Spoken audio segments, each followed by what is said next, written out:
Marcelo Paiva y hoy vamos con esta segunda clase sobre la introducción a los fundamentos de la medicina tradicional china. El tema que vamos a hablar hoy es el Tao. Para hablar del Tao es imprescindible recurrir a Tao Te Ching, un libro atribuido a Lao Tse, donde a través de 81 poemas va a nos hablar sobre el Tao de una manera muy poética y desde una perspectiva muy sabia. En este libro me gustaría rescatar un pequeño fragmento donde creo que exprime la esencia de lo que es este concepto. Lao Tse nos cuenta en su libro: existe una fuerza inconmensurable en el universo que genera y entretiene todas las cosas, y como no sé su nombre, le llamo Tao.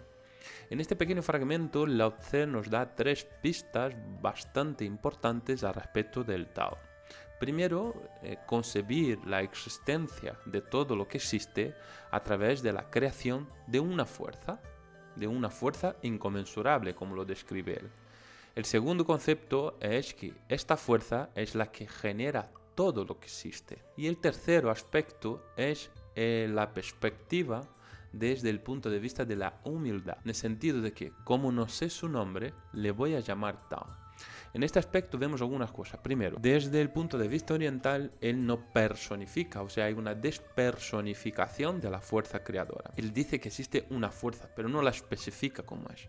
El segundo concepto, que todo lo creado es una expresión de esta fuerza creadora. Todo lo que existe es esta fuerza creadora, o mejor, es una manifestación de esta fuerza creadora. Y el tercer aspecto fue lo que comenté anteriormente. Él parte desde un punto de vista de la ignorancia, que dice, como no sé su nombre, le voy a llamar Tao. Aquí me gustaría rescatar algunos aspectos que para mí son muy interesantes desde la perspectiva de la filosofía y pensamiento oriental. El primer aspecto que me parece muy interesante es que cuando hablamos de esta fuerza única, creadora, que genera y entretiene todas las cosas, nos indica la desconstrucción de este aspecto de la dualidad. No existe la dualidad. Todos son diferentes manifestaciones de una sola fuerza.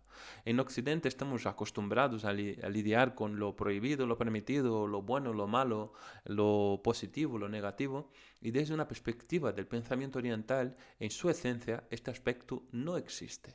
Todo lo que existe son manifestaciones de esta fuerza creadora, que muchas veces no va de acorde con lo que queremos, con lo que deseamos o lo que buscamos. Vale, bien, pero es una expresión de esta fuerza creadora. El segundo aspecto que me gustaría llamar la atención es al respecto de esta no personificación de la fuerza creadora. Es una fuerza que existe, actúa y se manifiesta. Cuando avanzamos un poquito en la lectura, también vemos que al referirse al Tao, Lao Tse en un momento de su libro nos dice: el Tao que puede ser manifestado no es el Tao del Eterno, no es el Tao verdadero. Aquí dos cosas que me gustaría llamar la atención rápidamente. El Tao Te Ching es un libro que está escrito en chino y está traducido para muchos idiomas occidentales. Tenemos muchas versiones de este libro. Cuando nosotros comparamos diferentes versiones, vemos que hay bastante diferencia entre un poema y otro. Esta dificultad se da porque la forma como el oriental o el chino escribe es a través de ideogramas. El ideograma es una forma de plasmar una idea. No es una letra como utilizamos en Occidente. En Occidente combinamos letras, formamos palabras que traen una idea, un concepto, un significado. Cuando miramos los ideogramas, vamos a ver que un ideograma, muchas veces sencillo, contiene una idea muy amplia por detrás. Y creo que está ahí la dificultad de traducir estas ideas para los conceptos y lenguaje occidental. Cuando Lao Tse nos dice esto, que pues el Tao del Eterno no es el Tao verdadero o el Tao del Eterno no puede ser manifestado, nosotros tratamos de comprender que todo lo que nosotros podemos ver, medir, es una parte de la manifestación de esta fuerza creadora. Existe una otra parte que pertenece a un campo del misterio. Aunque podamos avanzar mucho, descubrir muchas cosas, siempre va a quedar una parte intangible que pertenece al misterio, que no podemos saberlo.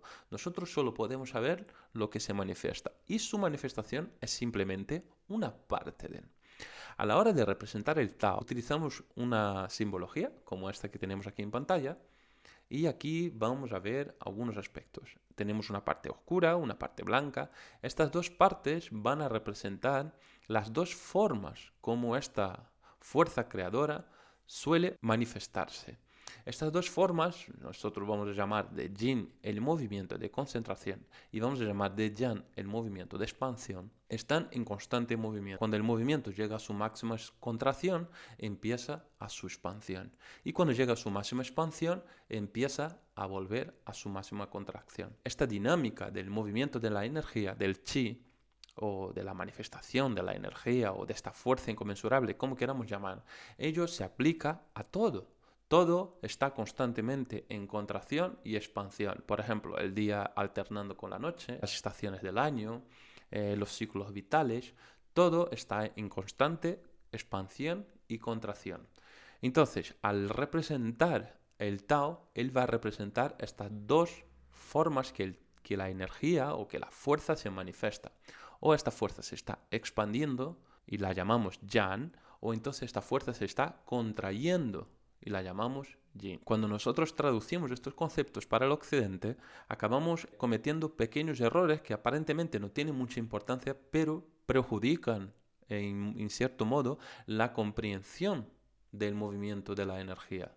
Perdemos la noción de cómo este chi, cómo esta energía se movimenta.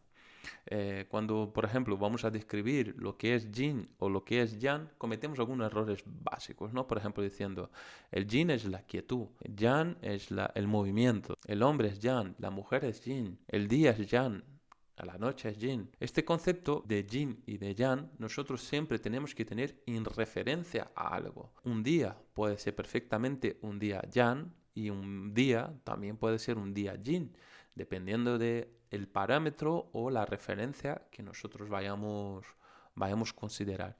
Entonces, el concepto que me gustaría que quedara, que yin y yang son movimientos, no son conceptos estáticos como tal, son movimientos. El yang, el movimiento de expansión, y el yin, el movimiento de concentración.